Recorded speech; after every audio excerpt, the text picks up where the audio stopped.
Chapter 16. The Oompa Loompas.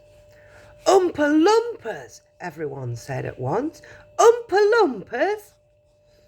Imported direct from Loomperland, said Mr. Wonka proudly. There's no such place, said Mrs. Salt. Excuse me, dear lady, but Mr. Wonka, cried Miss Salt, I'm a teacher of geography. Then you'll know all about it, said Mr. Wonka. And oh, what a terrible country it is. Nothing but thick jungles infested by the most dangerous beasts in the world. Hornswogglers and snozzwangers and those terrible wicked wangdoodles. A wangdoodle would eat 10 Oompa Loompas for breakfast and come galloping back for a second helping. When I went out there, I found the little Oompa Loompas living in tree houses. They had to live in tree houses to escape from the wangdoodles and the hornwogglers and the snozzwangers. And they were living on green caterpillars, and the caterpillars tasted revolting. And the Oompa Loompas spent every moment of their days climbing through the treetops, looking for other things to mash up with the caterpillars to make them taste better. Red beetles, for instance, and eucalyptus leaves, and the bark of the bong-bong tree. All of them beastly, but not quite so beastly as the caterpillars. Poor little Oompa Loompas. The one food that they longed for more than any other was the cacao bean. But they couldn't get it. An Oompa Loompa was lucky if he could find three or four cacao beans a year. But oh, how they craved them. They used to dream about cacao beans all night and talk all about them all day. You can only have to mention the word cacao or cocoa to an Oompa Loompa and he would start dribbling at the mouth. The cacao bean, Mr. Wonka continued, which grows on a cacao tree, happens to be the thing from which all chocolate is made. You cannot make chocolate without the cacao bean.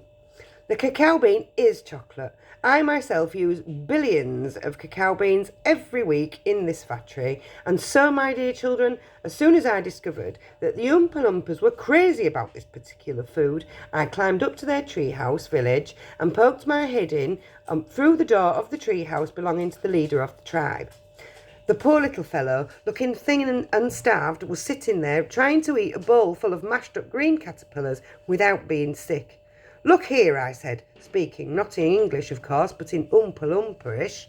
Look here, if you and all your people will come back to my country and live in my factory, you can have all the cacao beans you want. I've got mountains of them in my storehouses. You can have cacao beans for every meal. You can gorge yourself silly on them. I'll even pay your wages in cacao beans if you wish. You really mean it? Asked the Oompa Loompa leader, leaping up from his chair. Of course I mean it, I said, and you can have chocolate as well. Chocolate tastes even better than cacao beans because it's got milk and sugar added. The little man gave a great whoop of joy and threw his bowl of mashed caterpillars right out the treehouse window. It's a deal, he cried.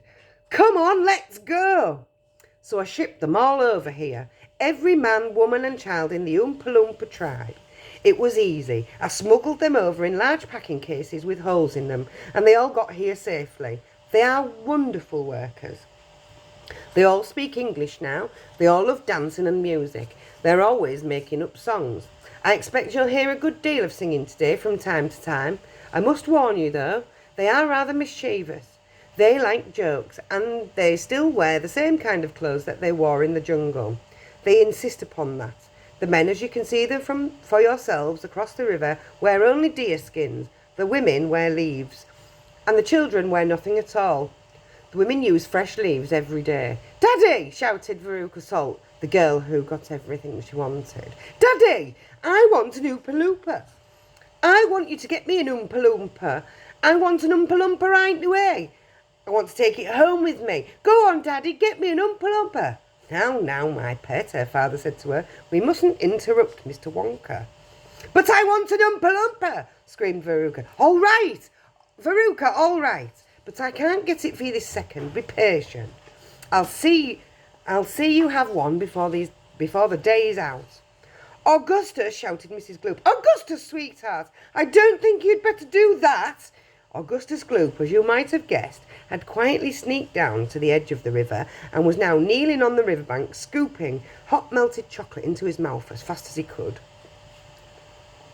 End of chapter 16.